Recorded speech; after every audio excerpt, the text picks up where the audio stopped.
Today on Time Out Coaching, we have a true legend of British coaching. He is a coach who has won at every level in both the male and female game, coached the Great Britain women's team, was the performance director for Great Britain basketball, and is currently the director of basketball at Abbey Academy and head coach of BA London Lions. I'm pleased to welcome Coach Mark Clark. Yeah, hi Tony, thanks for having me. Coach, great to have you as well. Really an incredible career so far, and there's so much to discuss along the way with so many important people that are probably you've touched and you've been involved with. But let's go right back to the start. A quick introduction to how you got involved in basketball and some of those key people that had some influence on you, at those early days to start coaching basketball. Well, my initial introduction was like a lot of guys, I reckon. It's, you pick a basketball up at school. I would never claim to be any great shake as a player. But then I went to Borough Road College, and I was fortunate at the time that Paul Stimpson was there, Mick Bett was there, some guys in my sort of peer group like Colton Lee and Steve Ball that were already at Crystal Palace. So I got introduced to the game in a great environment, because Borough Road was just a super PE college as such. But I went straight from just being a basketball fan into the opportunity to get involved at Crystal Palace. I'd started to coach the women's team at Borough Road and already got a real big buzz out of coaching. And when Paul and a guy called Mike Wildman, who was the women's coach at Crystal Palace at the time, asked me if I wanted to go down, it was like, yeah, I was there right away. And I became a bit of a basketball junkie in the sense that I was doing the junior women at Crystal Palace, but if practice starts at 6, that's when they got the gym at Palace. I was there at 6 and I didn't leave until 10:30 when the men had finished practice or someone else had finished practice. Because at that time they had... like Danny Palmer's a great teacher of the game, so I had the chance to watch Danny Palmer coach. Roy Packham was just, as people know, is a phenomenal junior coach. And then I was also out there watching a load of British guys that could play. And so right from the get-go, I was looking at European basketball. I was looking at great British players playing with quality import players and some great coaching. So it was almost like a crash course in basketball at the highest levels. And I was just like a sponge. And then right place, right time, got the chance to coach on the women's program. And then again, right place, right time, the opportunity to be a head coach way before probably I was ready. And then David Last and Terry Doherty, who ran Crystal Palace, showed a lot of faith in the fact that we decided to go all English with the women, and we won everything. And so it was a very much like a whirlwind, if you want to start, but it was like, I just don't think you can ever take on board too many influences at that stage when you're trying to formulate your own ideas.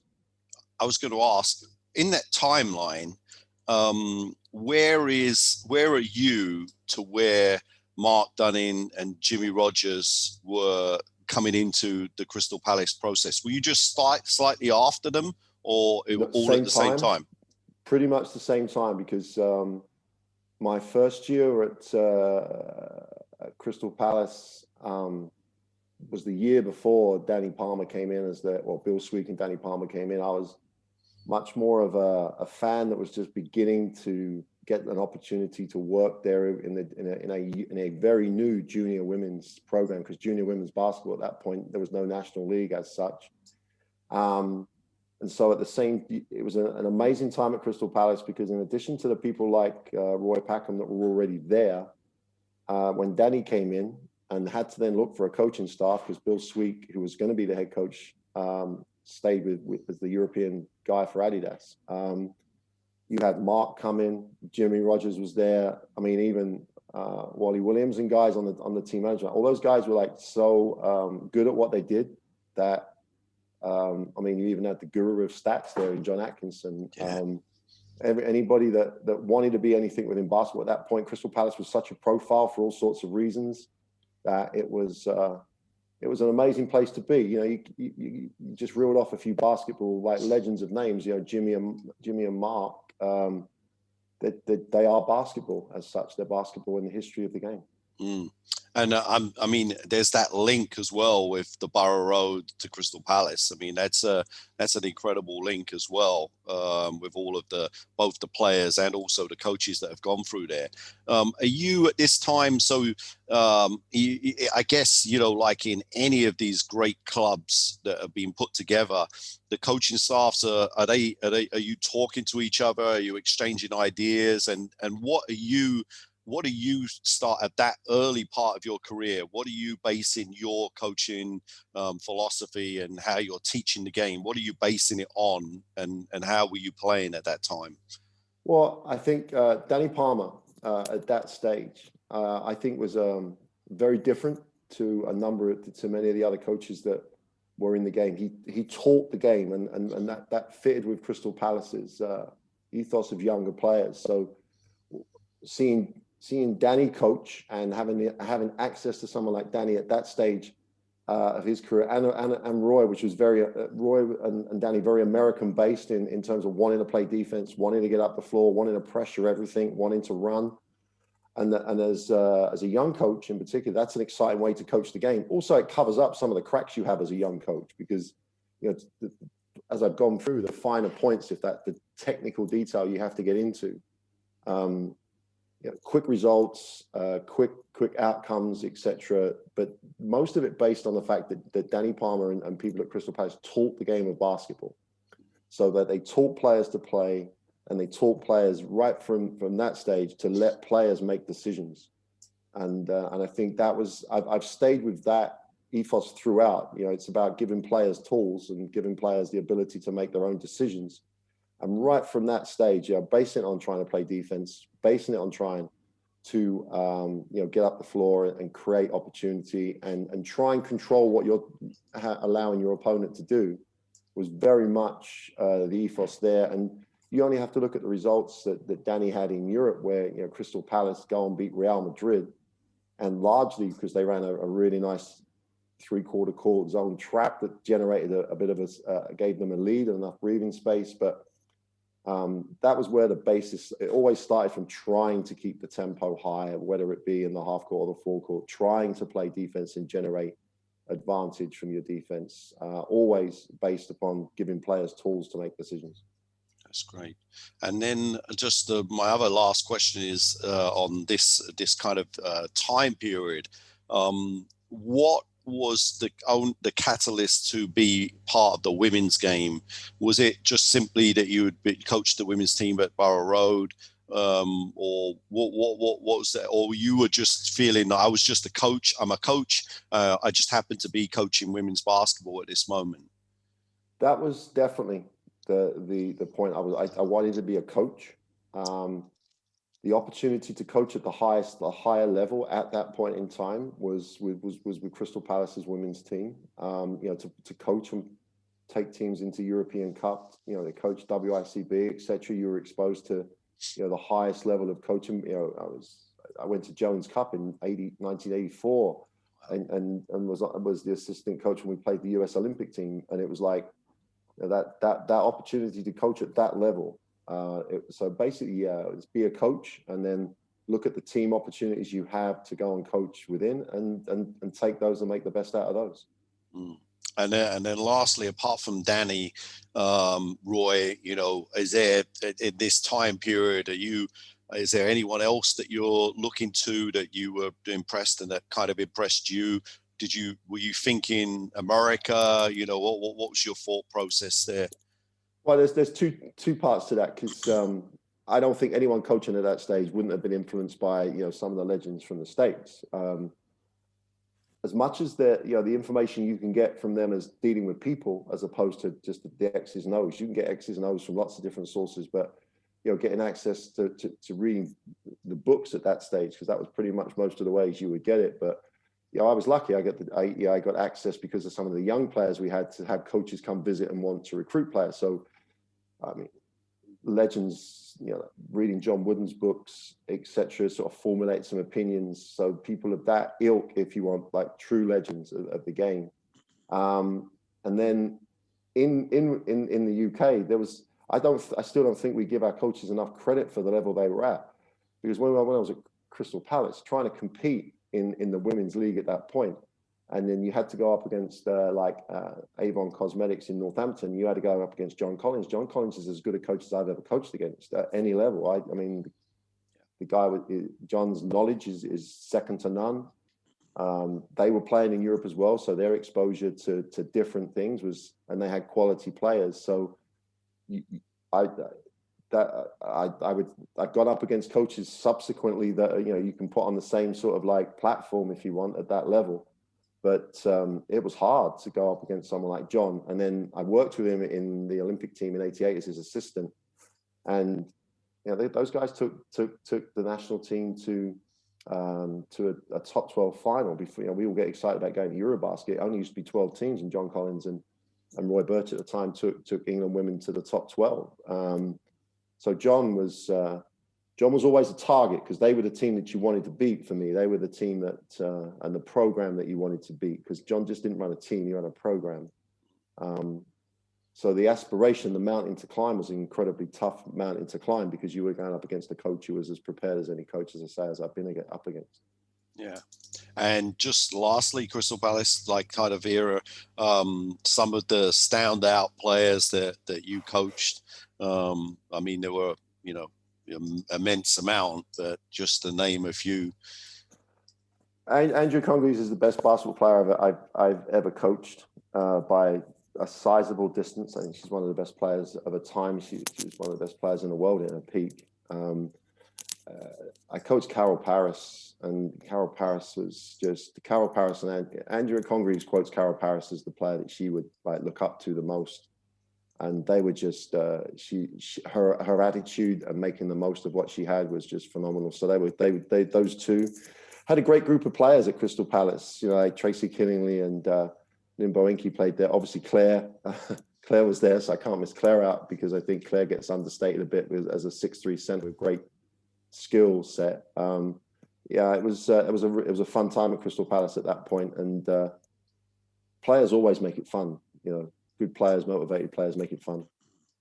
I know that Andrea did the hoops fix, but again, this comes back down to one of the reasons I started the podcast and the historical aspects of our game. And I'm pretty much sure that she's not, got her due of where she really was. Like you said, she wasn't just the best in the country; she was one of the best in the world. And when the WNBA started, Tony, she was one of the starters on an 8-team WNBA. So.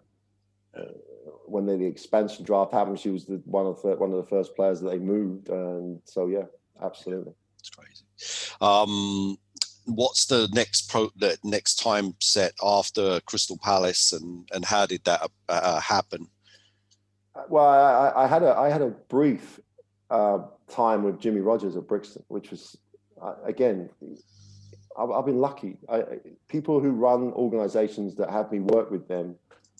I went from Crystal Palace as a great club. I went to work with Jimmy Rogers, and I don't need to add to what other people have said about Jimmy, because what Jimmy has done for basketball in this country is phenomenal. But again, you get a different input from a coaching perspective. Again, he wants, the Jimmy Rogers, if you're good enough, you're old enough type stuff. The young players and pushing players and developing players, and again, giving players opportunities was something that Jimmy and Brixton did as well as anybody. So I had a great one season, and then I got into national teams. So I then went and worked national team from 80.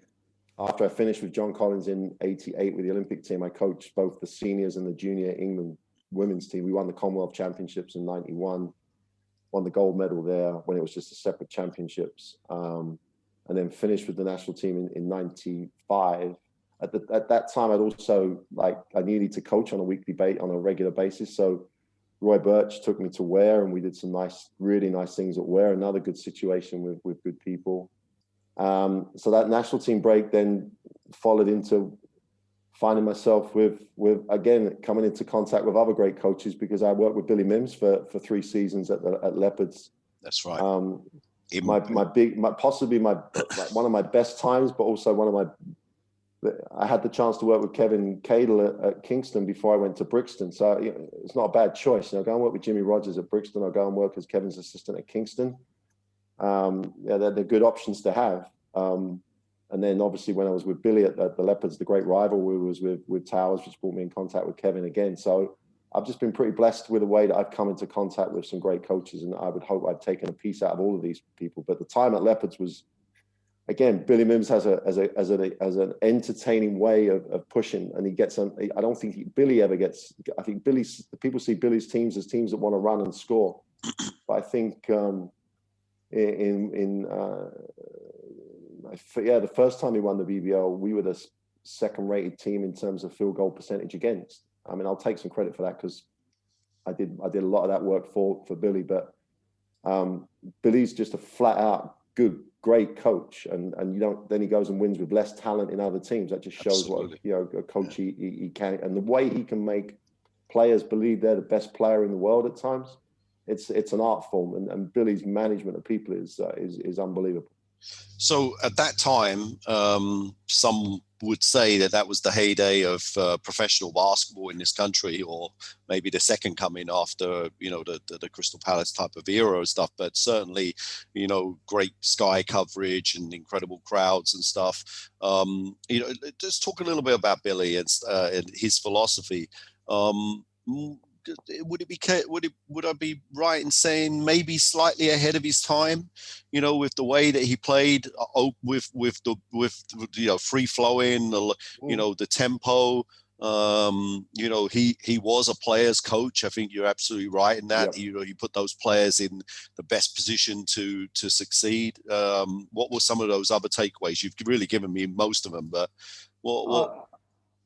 I think with Billy, and I think people, unless you're involved and you're up close, people see these great players, like, as I say, up tempo. But Billy's attention to detail offensively, and you'll look at you'll have a number of sets, quite a lot of what people would, some people would say they're entries, some people would say they're sets.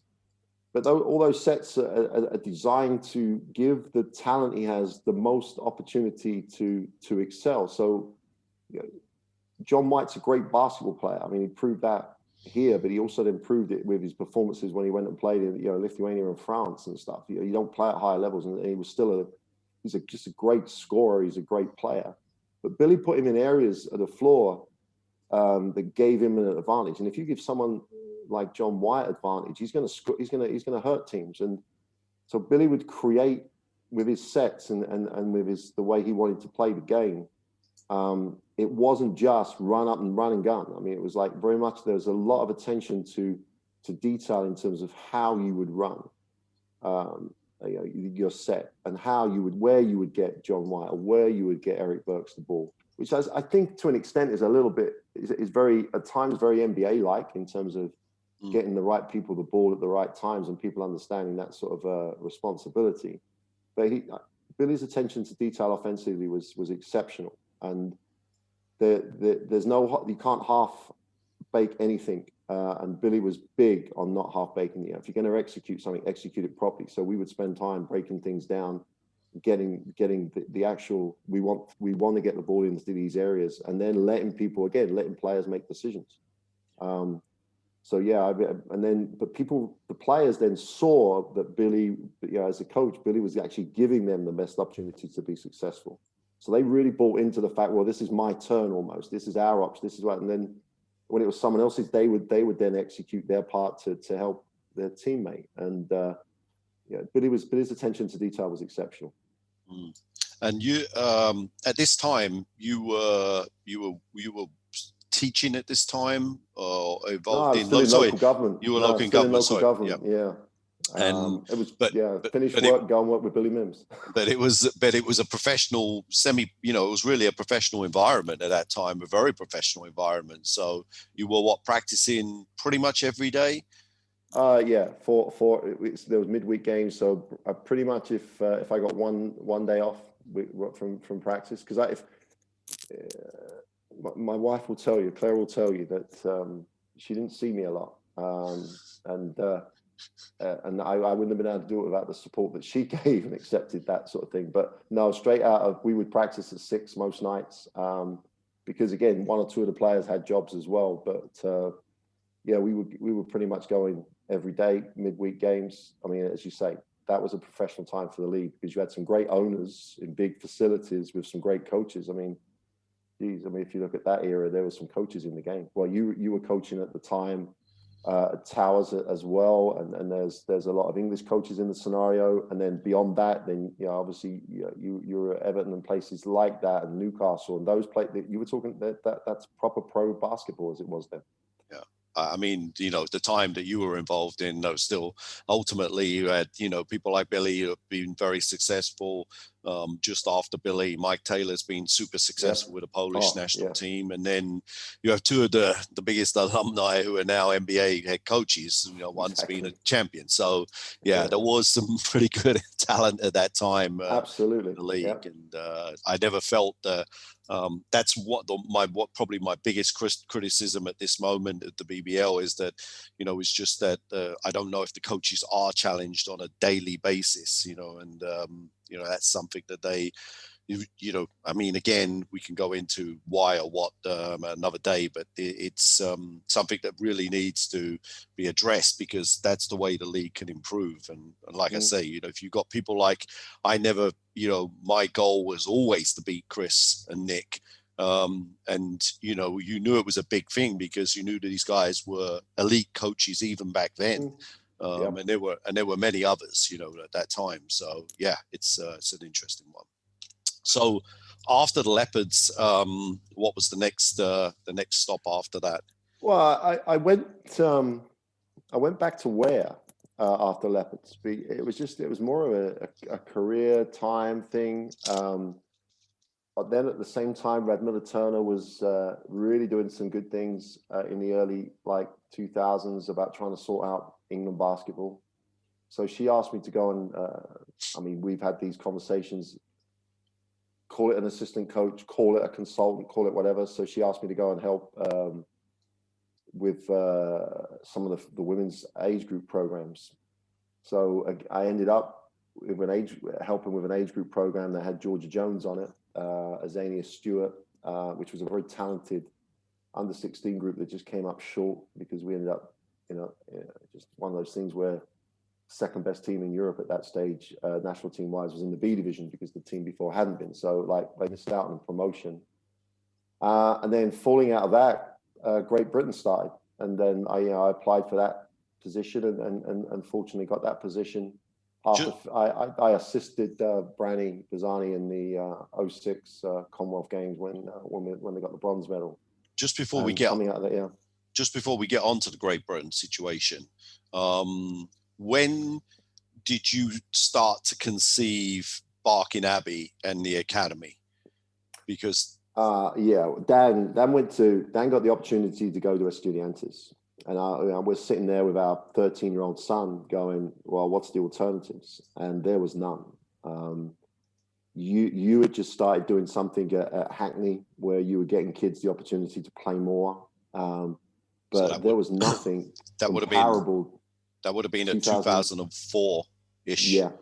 4 or 5. Yeah. And then obviously I did have, I actually have just interviewed Bob Martin and it hasn't gone up, but I do give credit to Craig and Bob for East Durham, because that was truly the first real academy in our country. And I'm sure you took some kind of something about, you would have seen that, but there wasn't anything, with anything close to that. No, and the thing about it was you had the situation that was beginning in Manchester with the Amiti Centre, which, there was a facility, but there was nothing. When you're sitting down with the guys in the Estudiantes and Real Madrid and various clubs in Europe going, well, we'd like your son to come and be in our junior program. There was no choice to be made. But then when he went, which was a huge upheaval just for a young man and a family as such, we then took the opportunity, or I took the opportunity, if you want. I spent a lot of time obviously visiting Dan, but a lot of time just in very cold sports halls. And I know at the same time, John Collins was spending time in Valencia, and there was a few people that, trying to look at what was going on. Right. And then I went and looked at what was happening at the Sabonis School in Lithuania, and then had the opportunity Barking Abbey, the sports director at Barking Abbey and the head teacher were, again, all about giving kids the opportunity. So again, I'm fortunate to come across people who were like-minded in that sense. And so a guy called Phil Ryder, who's the director of sport, asked if I knew anybody that wanted to set up a basketball academy, because they'd set something up for soccer. And it was like, yes, I do, I'll do it. And so, but I said, if we're going to do it, we have to do it like this. And, so the workouts during the day, the sort of 15 to 20 hours of basketball every week integrated into their academics. That was me pulling together things from Spain and the club system, from the Sabona school, where it was literally that epitomized the word academy. You literally were teaching people to play basketball to become pros. It was done in the same way, like Lithuanians, like they do with their coaching.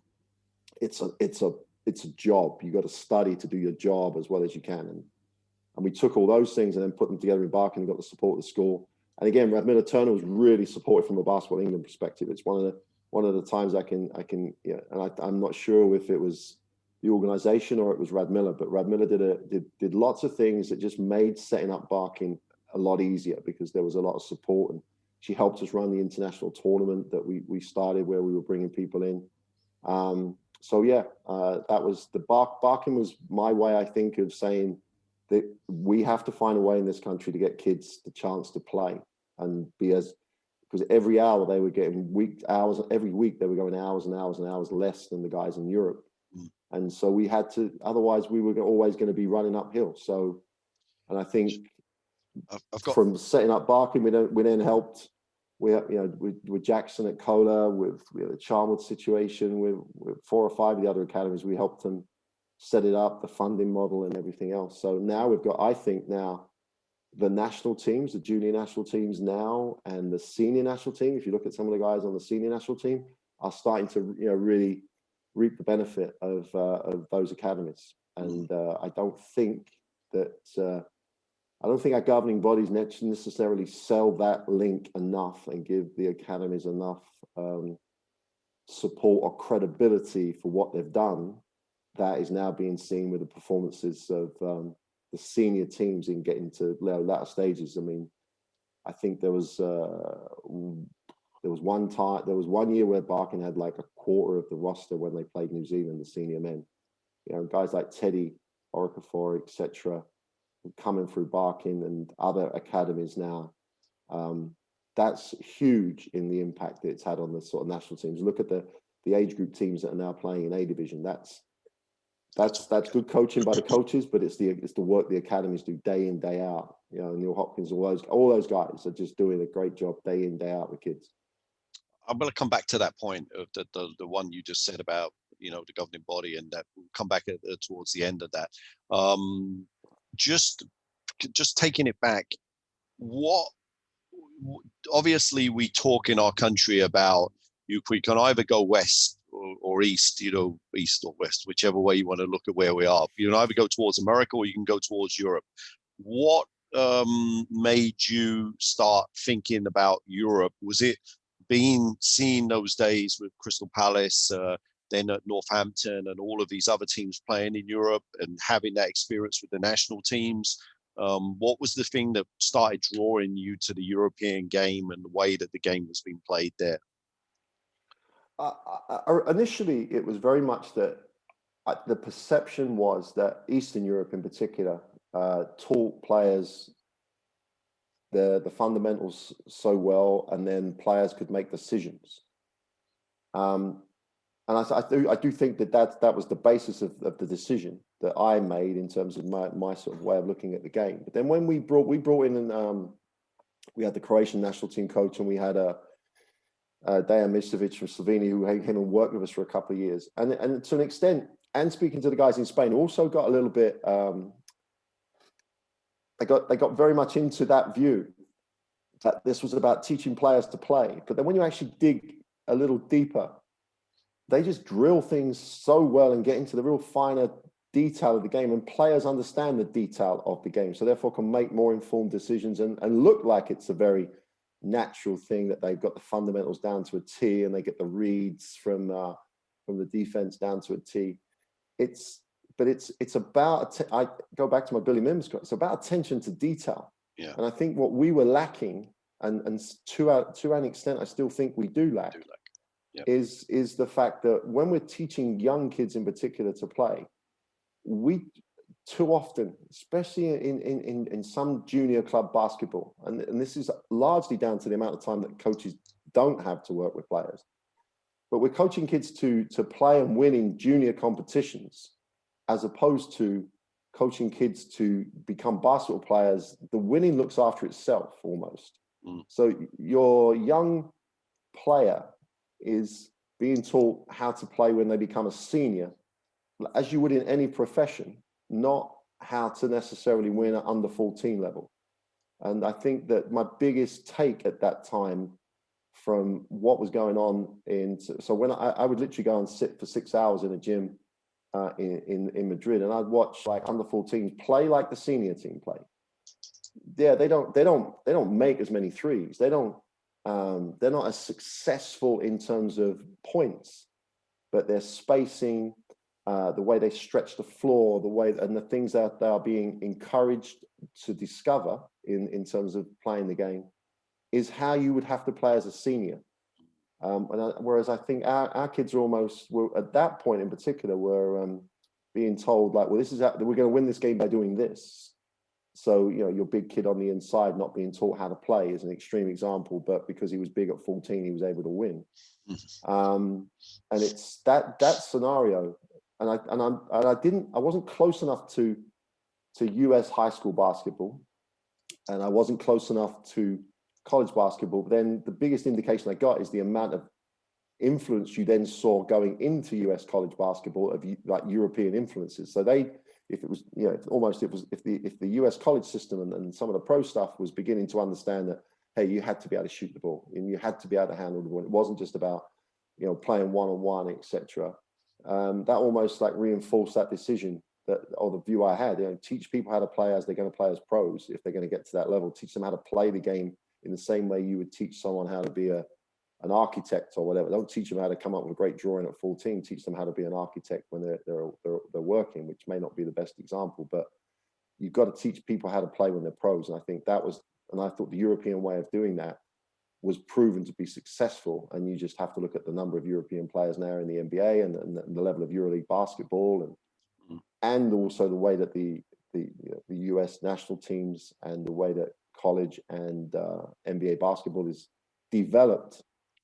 Because the bog standard thing used to be, okay, let's pack the middle because that athletic college team won't shoot the ball well. Well, there's no difference now. These guys can shoot the ball better than most, and I think that's European influences and the way that the US for a while started to lose internationally. They even when they had some of their better teams, they go to Olympic Games and lose in Athens.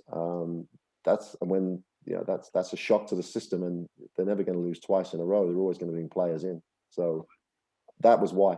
That was basically why. Last question on Barking Abbey. I mean, we could have a whole podcast on Barking Abbey, but did you ever think that when you started it, that you would end up with this structure that there is now?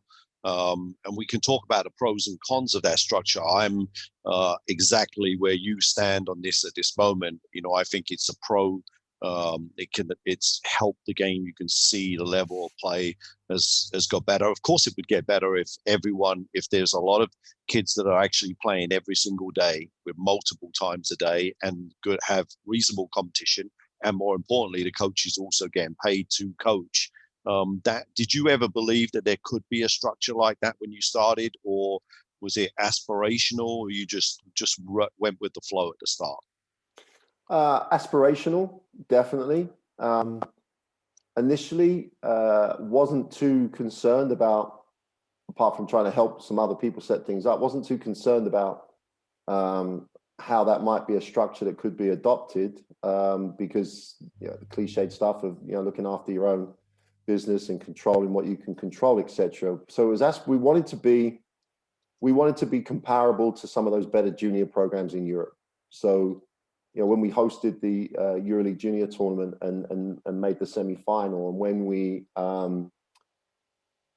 when we ended up in our own tournament taking the Estudiantes to like a 4-point game in a semi-final and stuff, and like 6 of their guys are playing pro basketball in the ACB now. It's like that was the aspiration, to be able to compete like that. Now I'd go as far, at the time I still believe that, like it is I think in our environment, everything in terms of development really should be club based. I think, the BBL's got a structure now. It could really plug things into the way that Lions are at the beginning to look at things, and trying to develop a pathway and building on sort of relationships with Bark and Abbey, etc. You only have to look across Europe to see the impact of having great club-based junior programs. It has to be club-based, and if you've got an education partner to integrate your education, great. But this isn't new, Tony. It's like, Crystal Palace way back then, and Roy Packham had great junior teams. They had junior teams, and every club used to have a junior team. Yeah. I don't know who changed that rule. I don't know how they allowed that not to be the case. Someone did, but that's in the past. Every BBL team should have a properly funded junior, because it's an investment that would benefit them. Yeah, I mean, actually, I meant to make that point. I mean, so much from your aspiration and philosophy must be born out of what Crystal Palace was. I was on a phone call yesterday, and I flat out said it to the person. I should speak to Steve Buckland, and I said to Steve, the truthful fact is that when myself and Joe, formed the London Towers Junior program together, we had a specific plan to basically, blueprint the Crystal Palace junior programs and how they meshed with the men's teams in those days. And we wanted that kind of conveyor belt all the way through. And Roy was this kind of guy that we wanted to get to. And the last point I want to make on that, which you've already touched on, was that when we coached those kids, we didn't coach to win. We were coaching. Every day I used to tell these kids, it's not about today, it's not about next year, it's where you are in 10 years time. If you're playing on a national team and playing professionally in 10 years time, we've done our job. And that's why, when the Great Britain Olympic team came and we had 2 or 3 players on that team, and and so did Brixton, you can say, right, that was the vision, and that was accomplished there. Yeah, every great European team has their players, their teams are made up of players who've done great things as juniors, and down to great coaches as juniors. That's, it's not one person. It's the way that, and that's an attitude for the player that's striving to be at that level is what those conversations that you would have had, those conversations that Joe and people would have had. It's all about where they're going to be. And it's not just the great players as well. I mean, you take Joe Wickham now. Joe. Absolutely. When Joe came to Barking, and he was like the example of a great athlete, and he just needed to know how to play. And Joe started late, and he's a great pro now. I mean, it's funny that the 2 of the longest serving BBL players now are Joe and Darius Defoe. Yeah. They both start. I mean, I think Joe started 1 year later or 2 years later than Darius, and they're there. And look at how successful Darius has been, and how successful Newcastle have been because of him, and because of his contribution. And Joe, it doesn't matter if Joe plays 7 minutes or 17 minutes or whatever he plays. As a leader at Lions, he is, and the same with Darius. They set a bar about not necessarily their sort of talent level, or both are really high level players. It's like that's the atmosphere, the attitude, the leadership, etc. That any other kid coming onto that program looks at and goes, "That's what I've got to be like if I want to be that like player." That's an investment for the club, and that's when I would say guys like you and I are going to sit down and go, "That makes me feel good about the job we've done." And it's most of that work that Darius has done and that Joe has done, that's them. But we've sort of put the thing in place that's sort of encouraged and promoted and motivated them to do it. And that's as big a buzz as you can get. Yeah, that's great. Let's go back, like you said, back into the GB GB situation. Am I right in saying 2007-8 that they made the announcement? Oh, well, first there was the announcement that London would have the Olympics, and then Great Britain was reformed. You were appointed head coach of the women's team. Talk about that process, that experience, but also, did you go in now? You're an experienced coach. You've got all of the, you've got incredible knowledge. The players are respecting you. Did you go in with a different philosophy on how you're going to coach that team, or was it just your full principles were just worn out? No, I think the GB job in many ways, although it was very pressurized, and although the aspiration level and the pressure to achieve was very much really significant, I would hope if those players were asked, they would be put in a position where we were doing everything, whatever we were trying to do as coaches, was to try and put them on the floor and be as confident as they could be. And we had to get over this hump of, well, we haven't been a team for a while. We haven't been successful. So we had to build that we belong here type mentality, and we are. And I think that started with us. And I think if especially on the women's side, that mentality was helped by a number of key players who set the tone. But my philosophy was pretty much that the players were going to be the people that took GB to the Olympics, and I can't say enough great things about the way those players applied themselves, especially in the first couple to get promotion.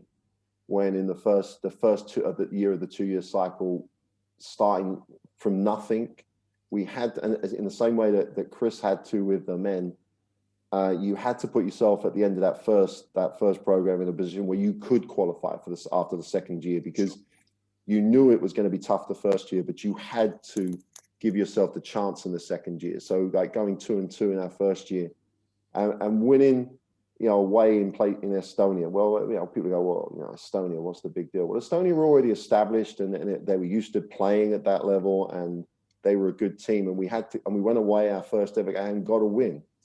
And that was as big a win as any. Forget the fact we went 6-0 the following year to qualify for the A division.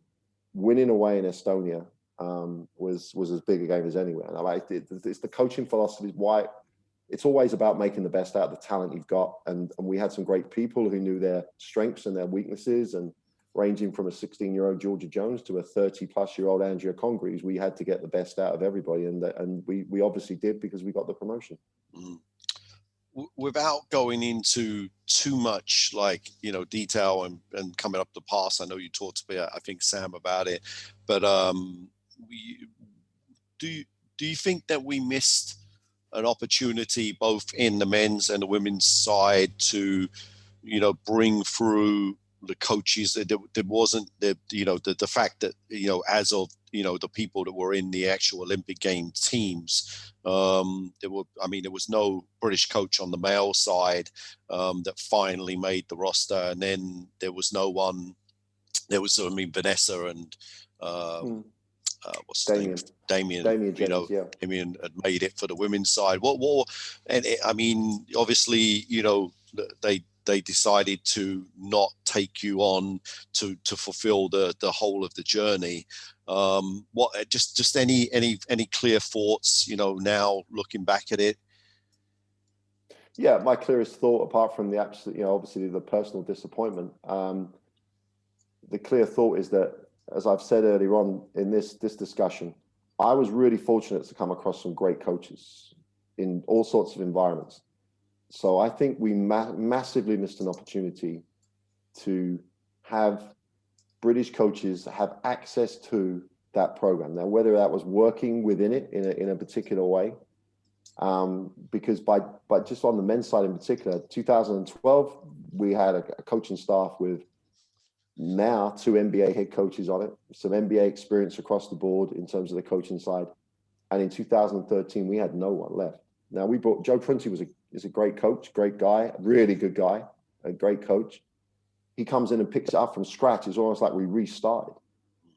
And then even then, I think there was no balance check from the people, understandably given a very specific task about trying to initially make sure that we got the spot for the home Olympics, but they were given a very specific task. There was nothing else going on that said, we need to make the most out of this going forward. And we need to do something or put something in place that enables British coaches to really benefit from this experience. And that's not because of the coaches involved, because I know at that time in particular, Chris Finch, beyond doubt, and was really accessible to coaches. We sent Lloyd Gardner and Damien James went to some of the Futures tournaments, and Kennedy rather went to the Futures. And Chris was absolutely 100% accessible as a coach to young British coaches, and we just didn't use that enough. And I think any momentum we built, and then if you look at the 2013 Eurobasket, big win over Germany in a position where we're one game away from, and we're still picking, we're learning from scratch again, and that's something that no other country does. There's a succession program, there's a coach education program to coach national team, because it's different as well as the technical side. Just being around the national team is different, and so everybody spent a lot of time putting a lot of resource into actually qualifying, and no one appeared, in my opinion, to spend enough time or enough resource into what happens after and trying to build a quality program. So the next, big project that you've been involved with is the Barking Abbey London Lions. I mean, I'm assuming it's Barking Abbey's women's team, and it's morphed into this London Lions situation, but seems to be an exciting situation. Obviously, this year with, the merging of those teams, the team has been extremely strong. Talk about that project just, really quickly, and how you perceive it, and again how you've gone about coaching that team. Okay, well, we've over the last 2-3 years we've done little bits and pieces with Vince and the Lions. It was always Vince's desire to do what every BBL team would do, I think, to have a women's program. But obviously, as everybody knows, BBL basketball it's an expensive business in this country. WBBL basketball, a lot of the costs are the same, only the salaries obviously are different. So obviously, with the investment that the 777 partnership has brought to the London Lions organisation, meant that the conversations that Vince and I were having were just moved to a different level. And in so many ways, all the things you try to build with an overall program, like an academy, like age group teams, like players coming through, Barking already had that. And now with the investment, and I have to say the sort of the aspiration and the foresight and the desire from the 777 people, we've now got what everyone else aspires to have or does have in terms of a senior program. So we've managed to put those two things together. There's still a lot of work to be done in terms of linking pathways straight into the lines, but on the women's side, that link has already been there. Now, our issue, obviously, with Barking Abbey playing in the WBBL has been the cost of bringing in older or import players to supplement the talent we have in the academy. So over the years, we've been very fortunate, to have Natalie Stafford, who started on the GB team, who just happened to be in London, to have Diana Goranova, who made the step to come to London, etc. We were incredibly fortunate. And then the tie-up with UEL that was useful to bring in some very good experienced players. So every year or so, we made a trophy final, and before the WBBL started, we've made a championship final, etc. But it was very much around the recruitment of our age group players. So now it's very much, we've got those age group players still, we've still got that talent, but now we're able to go into the marketplace and try and bring in quality players into the WBBL. So this year, obviously, we've brought Kennedy Leonard in, and she ticks every box because she's British and able to play on the British national team, really a real quality player. And having someone like that with that ability as a guard means everybody's better. And then obviously bringing back Shanice Norton, who is a former Barking Abbey student, Chantel Charles is a former Barking Abbey student.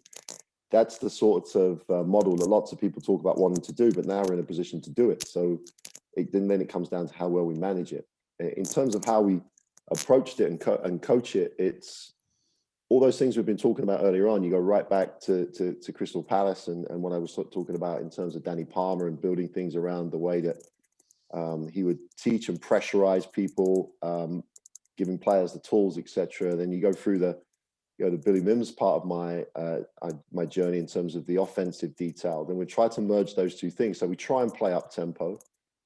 We try to be aggressive with our defense. We try to generate a game that I think is more exciting in the women's game, and we're averaging nearly 80 shots a game. And then we're having some exciting games. We just had obviously a tough loss, a tough couple of losses with Sevenoaks and Leicester. But that level of game is what the WBBL needs to aspire to. And if I can help that by the style of game we're putting on the floor, obviously now there's a pressure to win, but without compromising on the trying to promote and develop British players to enable you to win. So very much like a European model where you've got a number of homegrown players, where you've got your basis, then you find some real quality import players or players that are experienced and can really add and become key components. One of the import players we've added this year in terms of Cassie Breen is just a great shooter. So again, that also then raises the level of the younger players. Again, going right back to Crystal Palace, where you have a Paul Stimson and a Mick Beck coming through, but they're on the floor with an Alton Bird, and they're on the floor with a Bob Roma and playing alongside Dan Lloyd and Pete Jeremich and those guys. And they became better players because of that. So trying to add to the coaching and having people alongside them means that we've got a mix that is very European in terms of club type scenarios, in terms of having that basis. And aspiration wise, the aspiration is to keep developing players, but it's going to win. And 777 want in the same way as the women to go on play at a European level. And we've obviously seen British players, Joe Leadham and Temi Benlay in particular, most recently being very successful at a European level. Well, the aspiration has got to be playing players of that ilk in the WBBL and playing alongside quality players, so that we can have a British team with British players and quality players of whichever nationality being successful in Europe, but playing out of London. And like every European team does a lot of things with its defense, tries to make it very difficult, tries to take you out of where you want to be, but also has players that have got the tools to make great decisions for themselves. So there's not a lot of new things, Tone, as we it's trying to blend all those things and put them on the floor. And I think we've got the beginnings of making that happen. And then you need a quality group of coaches. It's not just about me, it's about I've got David Lavinia assisting me this year, which is a different. He's been working largely with our boys and Division 1, etc. up until now. So that's another different aspect that we bring. We still need to add coaches. We've got a young coach called Zach Meekins working with us, and again, it's that throughput of coaches. So you've got to build a program, and that's the key for me. Just one question on the WBBL. Is it as strong as it's ever been? Do you think? Yes, this season, playing wise. Oh, the depth. I think it's very. It's an interesting one because you've got new teams like Essex Rebels who've got some great British players. Like Ashley Munns is I think is potentially a really good long-term professional playing in the WBBL.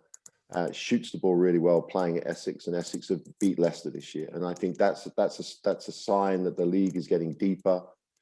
You've got a number. It's great to see. I've got a number of former Barking Abbey students playing. Chris Butler's brought Abbey Lowe back, and she's playing at Newcastle. She's having a great season. Yeah.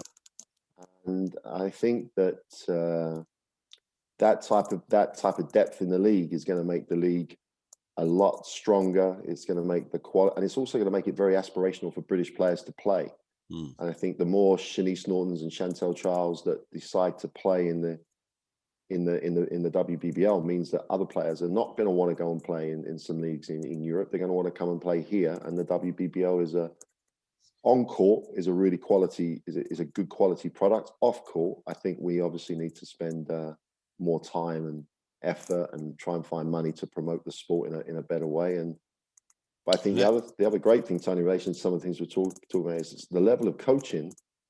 You know, Chris Bunton's coached national team as an assistant. You've got Kenrick Liebert and Karen Burton at Nottingham. Len, there's a lot of coaches that really like Len Bush has coached for years now and has coached national team. There's a lot of coaches now that are good, very good coaches, and that means the standard of the play on. And then you've got to show up every night and prepare and try and go head to head with the opposing coach. And are you almost like full-time professional for that project, or get it almost there? Yeah. I mean, pretty much. I mean, I think that's the way it's going to go this year because of the pandemic. And still, obviously, there's an academy to run, but we've got a really supportive school. We've got a group of good coaches like James Veer and Ricky Broadmoor do a really nice job.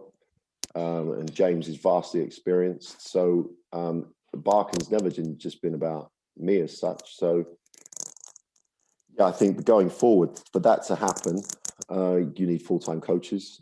And you need a coaching team, and all the support service needs to be there as well. Yeah, that's great. That's great. Let's move on to. I was thinking about this before. I don't know if there's a person that I've interviewed that has such a breadth of knowledge. I mean, people like Coach Collins, I mean, they have that full understanding, but you've been in so many interesting, spots. You've been the Great Britain national team coach. You've been the Great Britain performance director. You've been right at the bottom, building the base, and then all of the elite junior levels. So you've touched our sport in so many ways, and that comes now to coaching. You've always been one of the biggest advocates of British coaching. You pushed all kinds of coaches forward. You helped coaches. You've never ever turned a situation down. So where do you think we stand with the coaching fraternity and also coach education and coaching in the UK moving forward? I think you'd agree. I think definitely Coach Collins would agree that one of the things that we really haven't developed enough is that thing called a coaching fraternity. The efforts that Mark Dunny and John Collins put in to try to get the Basketball Coaches Association moving forward. I think in a lot of other countries, there's a significant amount of sharing from coaches. Yeah, people are very much competitors, but attendance at things like clinics, just conversations between coaches. It's one of the things we tried to develop in the short time I was the performance director, in terms of getting people like Alan Keane and Ian McLeod, etc., access to other coaches. I mean, when you had that spell as the head coach of the national team, one of the things you and I talked about a lot was bringing in junior age group coaches to national team sessions, having them work with the senior team or be around the senior team. So it generated that view that you were part of something that was a little bit bigger than yourself, and you didn't feel as though you were carrying an under 18 team, for example, and you were going to be judged by the win-loss record. There's more to it in terms of you're part of a process that brings a player from 14 all the way, hopefully all the way through to playing with a senior team. That fraternity is, and I do have to say, I think for a long time now, it's something that if you look at other countries, it's something that the federation doesn't necessarily have to do, but it has to enable, and it has to generate the support to make it happen. We spend a lot of money in the sport that always says it doesn't have a lot of money. We spend a lot of money with a lot of development things, a lot of initiatives. Not enough of those are with coaching, and I think also that I think now BBL clubs, WBBL clubs, and some of the bigger Division 1 clubs have got a real pool of coaching resource, and I think you look at the number of British coaches now coaching in the BBL, which is going up every year.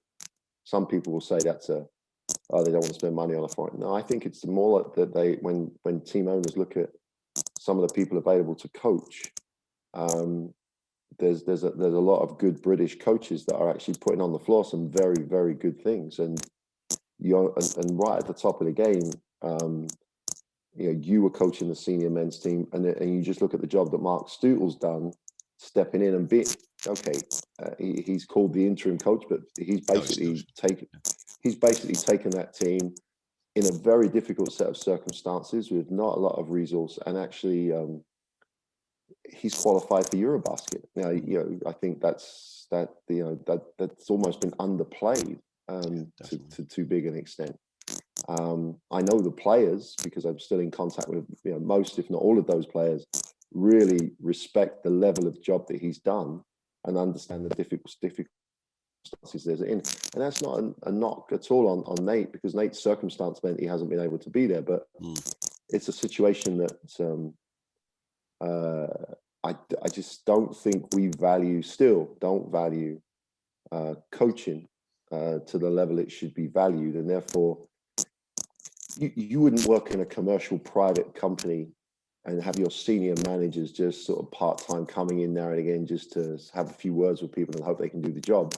They would be making that company better, and that's what coaches are doing with programs. They've got to work with people continuously, and it's not a cost, it's an investment.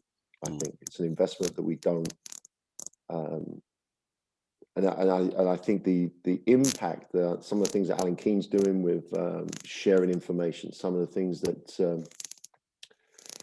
things like this do in terms of sharing information. Other countries they're not technically much further down the road than we are, but they are so much further down the road in terms of the value they put on coaching and the value and the way they invest in it, and the way that there's always a succession plan. There's a pool of people you can call on, and for too often, people like John Collins and Mark Dunning almost like voices crying out for coaches, and there's not that culture, and it's not engendered with coaches that they need to engage in that as well. So I think the coaches themselves, I think we're at a stage now where there are people thirsty for knowledge and thirsty to be part of that and wanting to be part of that. So I think in so many ways the investment in coaching now would reap a lot of rewards. Just as I say, look at the number of British coaches in the BBL.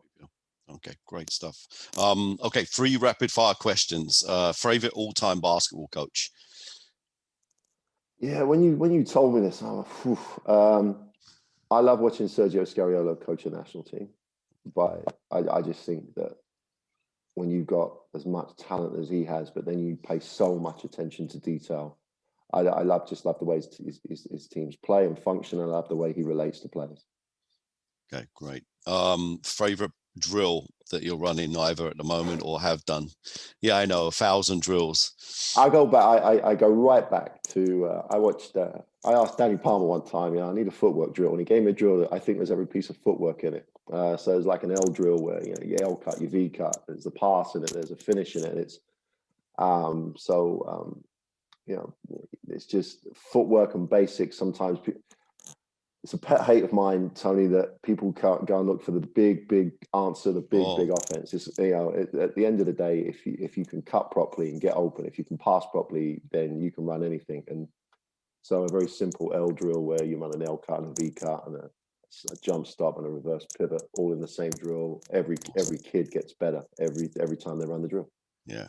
Great stuff. And then lastly, your favorite go-to saying or statement that you say all the time. Well, if you ask the players at Lions at the moment, it would be, can we play we defense, not me defense? Is the latest one, but okay. Like it. It's because we get so into playing one-on-one defense and forget the fact that we're supposed to be forcing it to somewhere, and everyone else. Yeah, it's that at the moment. But I like it. Yeah. Too many years for too many phrases. When you put that one, I'm like, Jesus, where does that start and stop? But I thought, what's the phrase I say most at the moment? And that's it. We play too much me, not enough we on defense. So love it. Okay, Coach, I really appreciate, the time. We could go for hours upon hours because, you're so eloquent in almost all your answers and so much, We bore history. people, Tony. Come on now, I bore people. No, it's We'd really, have a good time, but no one else would. I really, really appreciate your time. Hope that you can have that continued success with the Lions and Barking Abbey, and any other direction, that you take yourself. And I hope that at some stage that you are back in control of the sport, because especially from a performance side, because I think that we need someone like your direction, and understanding of all of those facets. So thank you for being on Time Out today. I appreciate it, Tony. Thanks for the opportunity.